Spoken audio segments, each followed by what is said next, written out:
ಯತ್ನಾಳ್ ವಿರೋಧಿಗಳಿಗೆ ಬಿಜೆಪಿಯಲ್ಲಿ ಪ್ರಮುಖ ಹುದ್ದೆ ವಿಚಾರಕ್ಕೆ ಸಂಬಂಧಪಟ್ಟಂತೆ ವಿಜಯಪುರದಲ್ಲಿ ಶಾಸಕ ಯತ್ನಾಳ್ ಹಿಗ್ಗಾಮುಗ್ಗ ವಾಗ್ದಾಳಿ ನಡೆಸಿದ್ದಾರೆ. ಹಿಂದೆ ಕೆಜೆಪಿ ಇತ್ತಲ್ಲ, ಈಗ ಕೆಜೆಪಿ ಪಾರ್ಟ್ 2 ಅಂತ ಹೇಳಿ ಹೇಳಿದ್ದಾರೆ. ನೋಡಿ ಯಾವ ರೀತಿ ವ್ಯಂಗ್ಯ ಮಾಡಿದ್ದಾರೆ ಅಂತ. 2013ರಲ್ಲಿ ಯಡಿಯೂರಪ್ಪನವರು ಬಿಜೆಪಿ ಬಿಟ್ಟು ಕೆಜೆಪಿಯನ್ನು ಕಟ್ಟಿದ್ರಲ್ವ, ಈಗ ಅದೇ ಪಾರ್ಟ್ 2 ಆಗಿದೆ ಅಷ್ಟೇ. ಅದರಲ್ಲಿ ಏನು ವ್ಯತ್ಯಾಸ ಇಲ್ಲ. ಕೆಜೆಪಿಯಲ್ಲಿ BSYದು, KJP 1, KJP 2 ವಿಜೇಂದ್ರನದ್ದು. ನೋಡಿ, ಬಿಜೆಪಿಯಲ್ಲಿ KJP ಅನ್ನೋದು 2 ಪಾರ್ಟಿ ಇದೆ. ಒಂದು ಯಡಿಯೂರಪ್ಪನವ್ರದ್ದು, ಒಂದು BY ವಿಜೇಂದ್ರರದ್ದು. ಯಡಿಯೂರಪ್ಪ ವಿಜೇಂದ್ರ ವಿರುದ್ಧ ಯತ್ನಾಳ್ ಮತ್ತೆ ಬುಸುಗುಡ್ತಾ ಇದ್ದಾರೆ, ಹೆಡೆ ತುಳಿದ ಸರ್ಪದಂತೆ. ಸ್ಥಾನಮಾನಗಳ ಆಯುಷ್ಯ ಲೋಕಸಭಾ ಚುನಾವಣೆ 2024ರವರೆಗೆ ಮಾತ್ರ. ಪಕ್ಷದಲ್ಲಿ ಒಳ್ಳೆಯವರಿಗೆ ಬ್ಲಾಕ್ ಮೇಲ್ ಮಾಡ್ತಾರೆ ಎಂದು ಆರೋಪ ಮಾಡಿದ್ದಾರೆ. ಲೋಕಸಭೆ ಚುನಾವಣೆ ಬಳಿಕ ಹೊಸ ತಿರು ಪಡೆದುಕೊಳ್ಳುತ್ತೆ ನೋಡ್ತಾ ಇರಿ ಅಂತ ಯತ್ನಾಳ್ ಮತ್ತೆ ಕಿಡಿಕಾರಿದ್ದಾರೆ. ಯತ್ನಾಳ್ ಅವರ ಅಸಮಾಧಾನವನ್ನು ತಣಿಸೋಕ್ಕಾಗ್ತಾ ಇಲ್ಲ. ಅವರಷ್ಟು ಸುಲಭವಾಗಿ ಸೈಲೆಂಟ್ ಆಗೋ ಜಾಯಮಾನದವರಲ್ಲ ಅನ್ನೋದು ಗೊತ್ತಾಗ್ತಾ ಇದೆ. ಡೆಲ್ಲಿಗೆ ಹೋಗಿ ಬಂದರು, ಹೈಕಮಾಂಡ್ ಭೇಟಿ ಮಾಡಿದರು. ವಿಜೇಂದ್ರ ಕೂಡ ಹೈಕಮಾಂಡ್ ಭೇಟಿ ಮಾಡಿ ಬಂದರು. ವರಿಷ್ಠರು ನಮ್ಮ ಹೆಗಲಿಗೆ ಬಿಟ್ಬಿಡಿ, ನಾವು ಅಸಮಾಧಾನವನ್ನು ಶಮನ ಮಾಡ್ತೀವಿ ಅಂತಂದರು. ಆದರೆ ಯತ್ನಾಳ್ ಅವ್ರು ಕೇಳಬೇಕಾ? ನಿರಂತರವಾಗಿ ಇನ್ನೂ ತಮ್ಮ ಧ್ವನಿಯನ್ನು ಗಟ್ಟಿ ಮಾಡ್ಕೊಳ್ತಾ ಇದ್ದಾರೆ ಅವರು. ನೋಡಿ, ನಿನ್ನೆ ಪದಾಧಿಕಾರಿಗಳ ನೇಮಕ ಆಯಿತು. ಅಲ್ಲಿ ಉಪಾಧ್ಯಕ್ಷರನ್ನು 10 ಜನರನ್ನು ಉಪಾಧ್ಯಕ್ಷರನ್ನು ನೇಮಕ ಮಾಡಲಿಕ್ಕೆ ಹೊಸ ಟೀಮ್ ಇದು. ಅದರಲ್ಲಿ ಯತ್ನಾಳ್ ಈಗ ಅವರ ಮುನ್ಸಿಗೆ ಕಾರಣ ಆಗಿರೋದು ಮಾಜಿ ಸಚಿವ ಮುರುಗೇಶ್ ನಿರಾಣಿಯವ್ರ ಹೆಸರು.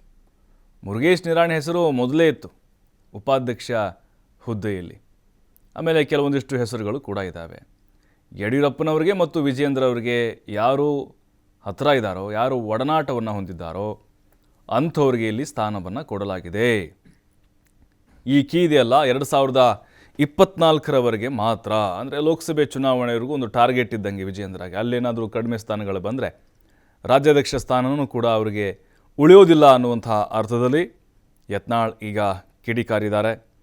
ನೋಡಿ, ನಿರಂತರವಾಗಿ ಈ ಹಿಂದೆ BJP ಸರ್ಕಾರ ಇದ್ದಾಗಲೂ ಕೂಡ ಅಷ್ಟೇ ಯಡಿಯೂರಪ್ಪ ಆ್ಯಂಡ್ ಫ್ಯಾಮಿಲಿ ವಿರುದ್ಧ ಯತ್ನಾಳ್ ಬುಸುಗುಡ್ತಾ ಇದ್ದರು. ಈಗ ಮತ್ತೆ ಅದೇ ಮುಂದುವರೆದಿದೆ. ಹೊಸ ತಿರು ಆಗ್ತದೆ 2024 ನಂತರ. ಇಲ್ಲ, ಚುನಾವಣೆ ಹಿಂದೆ KJP ಇತ್ತಲ್ಲ, KJP ಪಾರ್ಟ್ 2 ಅದು ಯಾವುದೋ ಇವಂದು ಯಾವ ಹೀರೋದಲ್ಲ, ಅದು ಯಾವುದೋ ಇಂದ KGF ಪಾರ್ಟ್ 1, ಪಾರ್ಟ್ 2, ಪಾರ್ಟ್ 3. ಹಂಗೆ BJP ಒಳಗೆ KJP 1 ಯಡಿಯೂರಪ್ಪನ ಮುಗಿದ್ದು, KJP 2 ವಿಜೇಂದ್ರನ. ಇನ್ನು ಅವ್ರ ಮೊಮ್ಮಗಂದು KJP 3. ನೋಡ್ರಿ, ಅದು ಏನಾಗೋದೈತಿ ಇದಕ್ಕೆಲ್ಲದಕ್ಕೂ. ಇದರ ಆಯುಷ್ಯ 2024 ಲೋಕಸಭೆ 28 ಸೀಟ್ ತರ್ತೀನಿ ಅಂತ ಹೇಳ್ಯಾರ.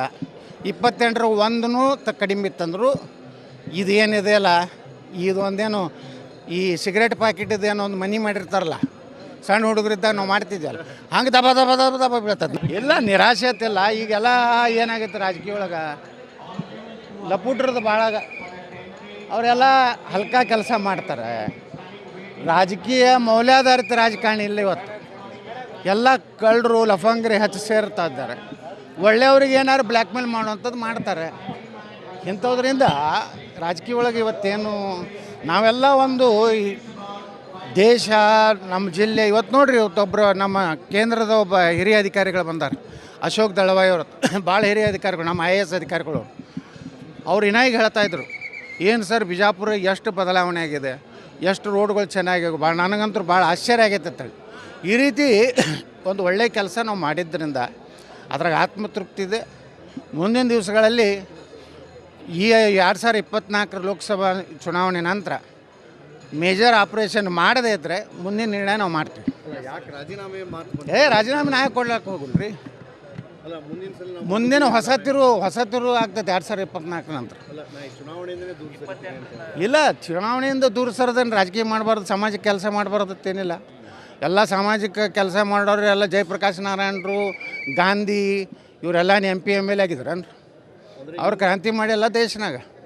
ನಾವು ಹಂಗೆ ಸಾರ್ವಜನಿಕವಾಗಿ ಕೆಲಸ ಮಾಡ್ಲಿಕ್ಕೆ ಸಾಕಷ್ಟು ಅವಕಾಶ ಅದಾವೆ. ನಮ್ಮ ಸಂಘ ಸಂಸ್ಥೆನ ಅದಾವೆ. ನಾನು ಕೈಗೆ 3-4 ಸಾವಿರ ಸಿಬ್ಬಂದಿ ಅದವ್ರ. ಇನ್ನೂ ಒಳ್ಳೆ ಕೆಲಸ, ಇನ್ನೂ ಭಾಳ ವಿಜಯಪುರಕ್ಕೆ ಈಗೆಲ್ಲ ಸಾಕಷ್ಟು ಹೋರಾಟ ಮಾಡಿದ್ದೀವಿ, ನೀರಾವರಿ ಅದು ಆಗೈತಿ, ಎಲ್ಲನೂ ಆಗೈತಿ. ಕೊನೆ ಪೀರಿಯಡು ನೆಕ್ಸ್ಟ್ ಇಲೆಕ್ಷನ್ ಇಲ್ಲ ಇದು ಕೊನೆಯಲ್ಲ, ನೆಕ್ಸ್ಟ್ 2028 ಏನು ಬರ್ತೈತಿ ಅದು ಡಿಲಿಮಿಟೇಷನ್ ಆಗ್ತದೆ. ಮತ್ತೆ ಲೋಕಸಭಾ ಸೀಟು 3 ಆಗ್ತಾವೆ ಬಿಜಾಪುರ್ನಾಗ. ಎಷ್ಟಂದರೆ ಬಹುಶಃ 900 ಮ್ಯಾಗ ಆಗ್ತಾವೆ ಲೋಕಸಭೆ. ಕರ್ನಾಟಕ ವಿಧಾನಸಭೆ 290 ಮೇಲೆ ಆಗ್ತಾವೆ.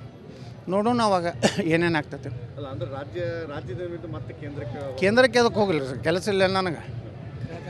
ರಾಜ್ಯಕ್ಕೆ ಭಾಳ ಸಮರ್ಥರದಾರ ಕೇಂದ್ರಕ್ಕೆ ಹೋಗೋರೆಲ್ಲ. ಪ್ರಹ್ಲಾದ್ ಜೋಶಿ ಅವರು ಏನೇನು ಯಾರ್ಯಾರು ಅದಾರಲ್ಲ ಅವರೆಲ್ಲ ಒಳ್ಳೆ ಕೆಲಸ ಮಾಡ್ತಾರೆ, ಮಾಡಲಿ. ಅಲ್ಲ ಯತ್ನಾಳ್ CM ಆಗ್ತಾರೆ ಅಂತ ಹೇಳಿ ಈ ರೀತಿ ಊಹಾಪೋಹಗಳು ಅನೇಕ. ನಾ CM ಆಗೋದಿದ್ರೆ ಯಾರೂ ತಪ್ಪಿಸೋದಾಗೋದಿಲ್ಲ ರೀ.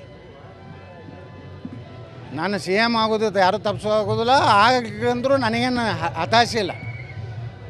CM ಆದವ್ರು ಎಲ್ಲಿದಾರ ಈಗ ಎಲ್ಲ ಕೆಲವೊಂದು ಮಾಜಿಗಳು ಯಾರು ಕೇಳ್ತಾರ ಅವ್ರಿಗೆ 100 ಮಂದಿನ ಕೂಡ್ಸತ್ತೇಳ್ರಿ.